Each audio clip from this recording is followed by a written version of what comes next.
Hello friends, कैसे हो आप सभी। मुझे उम्मीद है आप सभी बहुत अच्छे से होंगे। और आज हम आपके सामने उपस्थित हैं टेंस का एक महत्वपूर्ण भाग लेकर, पास्ट सिंपल टेंस। जैसा कि आप सभी जानते हैं कि पास्ट सिंपल टेंस का प्रयोग पास्ट में बीते हुए कार्यों के लिए किया जाता है। आज हम सीखेंगे पास्ट सिंपल टेंस का प्रयोग कहाँ कहाँ पे किया जा सकता है, how we can use past simple tense and where we can use past simple tense. Past simple tense के कुछ रूल्स होते हैं जिस पर मैं आज चर्चा करूँगा, और मुझे उम्मीद है कि आपको ये वीडियो अवश्य पसंद आएगा। यदि आपको ये वीडियो पसंद आती है तो इसे प्लीज़ शेयर, सब्सक्राइब और लाइक करना ना भूलें। कमेंट भी दीजिए, क्योंकि जब आप कमेंट देते हैं तो हमें पता चलता है कि हम अपने उद्देश्य में कहाँ तक सफल हुए। तो देखते हैं past simple tense. Number 1, to show the habits of past. यानी कि पास्ट सिंपल टेंस का प्रयोग पास्ट में, बीते हुए पास्ट में किए गए हमारी आदतन प्रक्रिया को दिखाने के लिए किया जाता है। जैसे मैं सुबह सुबह चाय पिया करता था, मैं बाज़ार जाया करता था, मैं स्कूल जाता था, मैं अपना होमवर्क पूरा। तो इस प्रकार के जो वाक्य होते थे, उन वाक्यों को करने के लिए पास्ट सिंपल टेंस का प्रयोग किया जाता है। Let's C, she red a book. Here you can see red. Read it means V2। यानी कि पास्ट सिंपल टेंस में one thing that is very common, वह है कि वर्ब का सेकेंड फॉर्म, वर्ब का सेकेंड फॉर्म आता है। इसमें जब आप टेंस को कन्वर्ट करते हो, ट्रांसलेशन करना शुरू करते हो, तो इसमें वर्ब के सेकेंड फॉर्म को रखा जाता है, कोई दूसरा फॉर्म नहीं रखा। याद रखना है मित्रों, सिर्फ और सिर्फ वर्ब का सेकेंड फॉर्म। तो देखते हैं, you helped him to walk. You helped, here you can also see this is V2। इन, जैसा कि मैंने कहा कि पास्ट में बीते हुए समय में जो मैंने कार्य किया, जो मैं आदतन कार्य किया करता था, उसके लिए पास्ट सिंपल टेंस का प्रयोग। दूसरा रूल्स देखते हैं, for finished action of past. Past में जो एक्शन पूरी तरह से कंप्लीट हो चुका हो, उसके लिए भी हम पास्ट सिंपल टेंस का प्रयोग करते हैं। पास्ट सिंपल टेंस का प्रयोग उसके लिए भी करते हैं जो कार्य पूरी तरह से पास्ट में बीत चुका हो। I prepared the chart for exam. Here you can see that this is a subject, I prepared the chart for exam. Exam के लिए मैंने चार्ट प्रिपेयर किया। You seldom went there to see her. तुम खुद, seldom means कभी कभी, तुम उसे देखने गए। John always came school late. John हमेशा स्कूल लेट आया। आप यहाँ पे देख सकते हैं हर जगह हर जगह V2 का प्रयोग किया गया है। तो सबसे ज़रूरी चीज़ है पास्ट सिंपल टेंस को सीखते वक्त कि इसमें वर्ब का सेकेंड फॉर्म का प्रयोग किया जाता है। अगर आपको वर्ब का सेकेंड फॉर्म प्रयोग करना आ रहा है तो आपका पास्ट सिंपल टेंस कभी गलत हो ही नहीं सकता।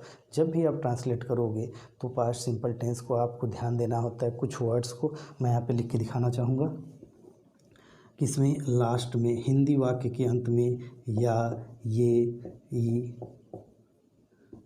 ए, ई, ता था, ते थे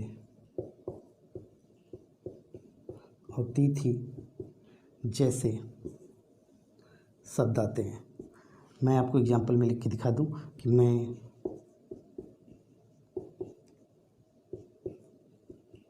बाजार जाता था, वह खाना बनाई। तो दोस्तों, आप यहाँ पे देख सकते हैं कि मैं बाजार जाता था, ता था, आप देख सकते हैं यहाँ पे ता था। वह खाना बनाई, आप यहाँ पे देख सकते हैं ये। तो आप यहाँ देख सकते हैं वाक्य के अंत में जब हिंदी वाक्य होता है उसके अंत में या, ये, ई, ए और ता, था, ते थे एंड ती थी शब्द आएँ, अक्षर आएँ, तो यह पास्ट सिंपल टेंस में होता है। तो मुझे उम्मीद है आपको समझ में आ रहा होगा। Let's see the third rule. Past simple tense का प्रयोग एक जो इम्पॉर्टेंट रूल है इस पे आप ध्यान दीजिएगा, आपको समझ में आना चाहिए, क्योंकि इस प्रकार के वाक्य जब आप कोई एग्ज़ाम देते हो, स्पेशली ऑप्शनल टाइप के क्वेश्चन होते हैं, एमसीक्यू टाइप के क्वेश्चन होते हैं, तो वहाँ पे इस प्रकार के क्वेश्चन पूछे जाते हैं, इस प्रकार के टेंस का यूज किया जाता है, और वहाँ पे आपको समझ में नहीं आता है कि कौन से रूल को अप्लाई करना है। तो फ्रेंड्स, इस रूल को बहुत ध्यान से समझिएगा, क्योंकि ये बहुत ही इम्पॉर्टेंट है। यदि आपको समझ में आ जाएगा तो इस प्रकार के सेंटेंस का वाक्य कोई भी कॉम्पिटिटिव, स्पेशली बैंक, एसएससी या जो भी वनडे कॉम्पिटिशन एग्ज़ाम्स होते हैं, वहाँ पे इस प्रकार के वाक्य को रखा जाता है और आपसे अपेक्षा की जाती है कि that you know better how to handle this question. So let's see, after it is time, it is time, it is high time, and it is about time. This is the structure. After that we can use past simple tense. तो मित्रों, आपको ये समझना बहुत ही ज़रूरी है कि जब वाक्य के शुरू में it is time, it is high time और इट इज़ अबाउट टाइम दिया हो, तो आपको सिर्फ़ और सिर्फ पास्ट सिंपल टेंस का प्रयोग करना है। यानी कि अगर मुझे स्ट्रक्चर के रूप में एक फार्मूला क्रिएट करना हो तो हम लिख सकते हैं it is time, it is high time, it is about time plus past simple plus past simple. So let's see some example. It is time you came here to live. यह वही समय था जब तुम यहाँ पे रहने के लिए आए। दूसरा एग्जाम्पल देखिए, it is high time she left her job. यही वह समय था जब उसने अपनी नौकरी छोड़ दी। तो मित्रों, मुझे उम्मीद है कि आपको ये रूल्स समझ में आए होंगे। अब हम इसके स्ट्रक्चर पर, इसके संरचना पर विचार करते हैं और आपको दिखाते हैं कि इसका ट्रांसलेशन कैसे किया जाता है और ट्रांसलेशन के क्या रूल्स होते हैं। तो दोस्तों, जैसा कि आप देख रहे हैं कि affirmative sentence, negative sentence and interrogative sentence. There are three structures on which we can understand how to use past simple tense. Affirmative sentence में आपको सबसे ज़रूरी चीज़ जो याद रखना है वो है कि इसमें V2 यानी कि वर्ब के सेकंड फॉर्म का प्रयोग किया जाता है। वर्ब का second form of the verb. आपको ये चीज़ याद रखना है कि इसमें वर्ब का सेकंड फॉर्म प्रयोग किया जाता है जब subject plus V2 plus object. कोई भी सब्जेक्ट के स्थान पर, चाहे वो सिंगुलर हो या प्लूरल हो,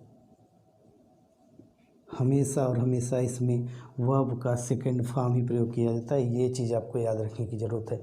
चाहे वह सिंगुलर सब्जेक्ट ही, सी, इट हो या plural subject I, we, you and they हो, हर जगह हमेशा आपको वर्ब का सेकंड फॉर्म ही प्रयोग करना है। तो इस चीज़ को एकदम क्लियर रखिएगा, कोई डाउट आपके माइंड में क्रिएट नहीं होना चाहिए।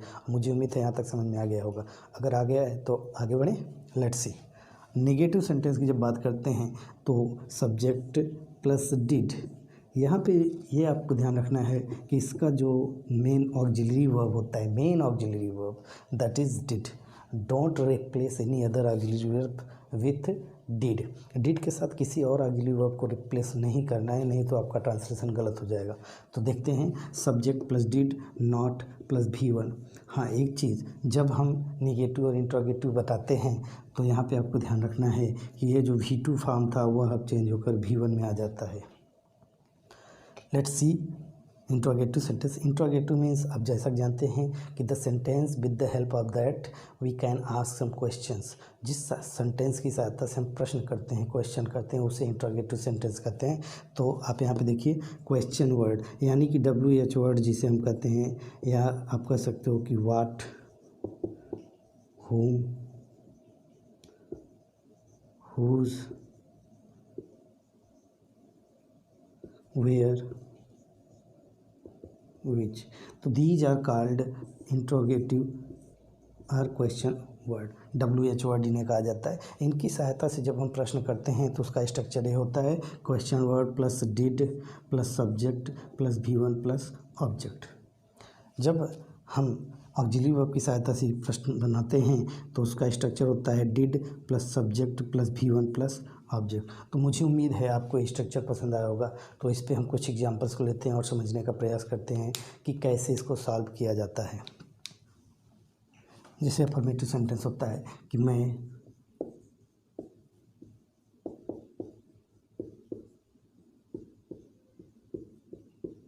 बाजार गया, तो यहाँ पे देखते हैं कि आप सब्जेक्ट यहाँ पे क्या है, आई। बाजार गया, मैंने बताया कि वर्ब का सेकंड फॉर्म V2। आपको पता है जाने का गो, वेंट और gone, V1, V2 and V3। तो आप यहाँ से देख सकते हैं कि हमको क्या लेना है, V2 फॉर्म लेना है, यानी कि आई वेंट टू मार्केट। उसने उसकी सहायता की, उसने उसकी सहायता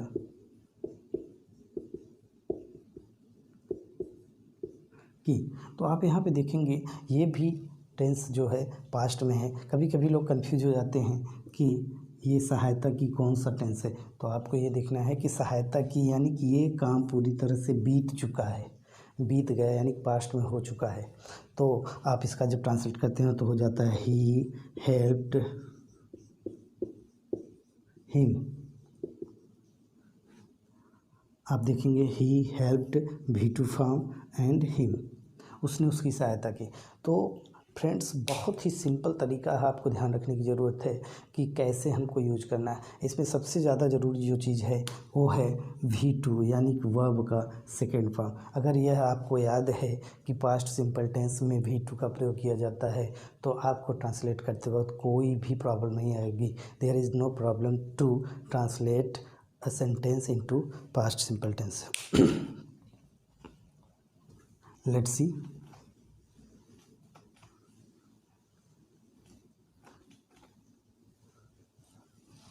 अब हम निगेटिव स्ट्रक्चर की चर्चा कर लेते हैं। जैसे कि मैंने बताया निगेटिव स्ट्रक्चर की चर्चा में subject plus did plus not plus V1 plus object. मित्रों अब देखेंगे कि निगेटिव सेंटेंस में subject plus did not plus V1 का प्रयोग किया जाता है। फॉर एग्जांपल देख सकते हैं कि मैं अपना होमवर्क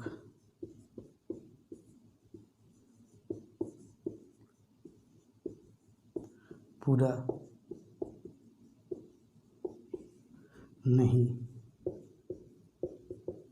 करता था। तो आप यहाँ पे देख सकते हैं कि वाक्य के अंत में ता था आया है, यानी कि पास्ट सिंपल टेंस का है। और जब पास्ट सिंपल टेंस का है तो इसको करते वक्त आपको यहाँ पे स्ट्रक्चर को ध्यान देना है कि डिड के बाद नॉट आएगा और V1 आएगा। Let's see, I did not do my homework. उसने खाना नहीं खाया।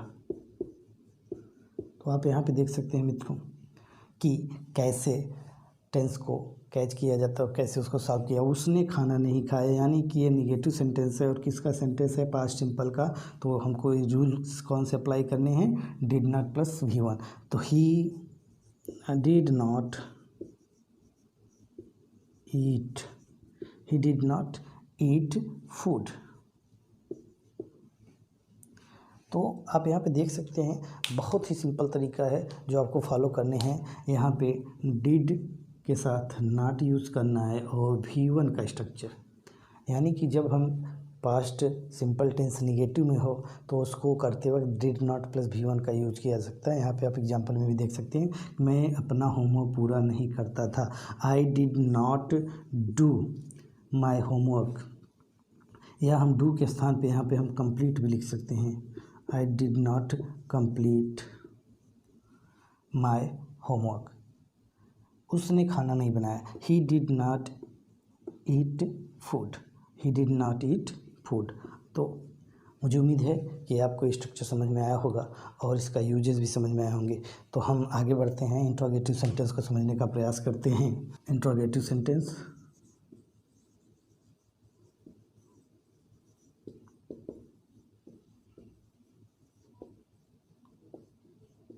तो इसको देखते हैं कैसे प्रयोग करना है। क्या वह उसकी हेल्प सहायता किया।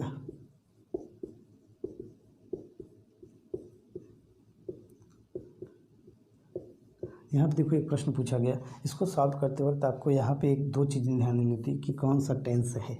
जब टेंस आपका क्लियर हो जाता है तो उसके बाद आपके माइंड में आना चाहिए कि कौन से ऑक्सिलरी वर्ब्स को यूज करना है। यहाँ पे आप देखिए कि क्या का प्रयोग पहले किया गया है, यानी कि ये इस वाक्य की शुरुआत हमेशा ऑक्सिलरी वर्ब से होगी।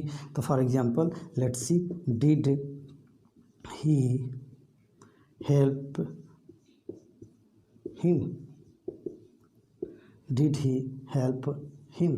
तो यहाँ पे आप देखिए कि इसका स्ट्रक्चर जैसा कि मैंने बताया था कि स्ट्रक्चर इसका हो जाता है did plus subject plus V1 plus object. तो आप यहाँ पे देख सकते हैं डिड सब्जेक्ट यानी कि ही, V1 यानी कि हेल्प एंड ऑब्जेक्ट हिम। तो मुझे उम्मीद है कि आपको समझ में आएगा। एक दूसरा एग्जांपल देखते हैं। तुम उसके साथ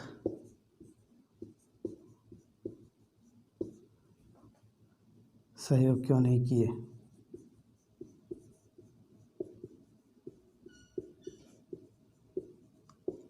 सहयोग क्यों नहीं किए?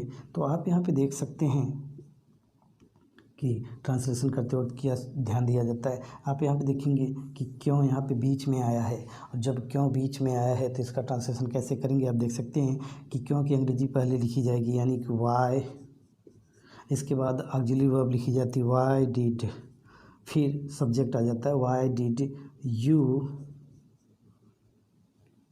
नॉट, क्योंकि ये नेगेटिव सेंटेंस भी है तो इसलिए हम नॉट का भी प्रयोग करेंगे। Why did you not cooperate him,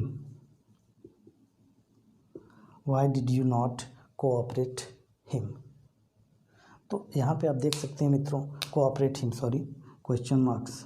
तो यहाँ पे आप देख सकते हैं कि कैसे हम इंट्रोगेटिव सेंटेंस का प्रयोग करते हैं, उसको कैसे करते हैं। क्या वह उसकी सहायता किया, यहाँ पे आप देखेंगे किया यानी कि पास्ट सिंपल टेंस है तो did plus he V1 form of the subject verb, and तुम उसके साथ सहयोग क्यों नहीं किए। यहाँ पे आप देखेंगे स्ट्रक्चर ही नकारात्मक भी है और निगेटिव भी है और साथ में इंट्रोगेटिव है।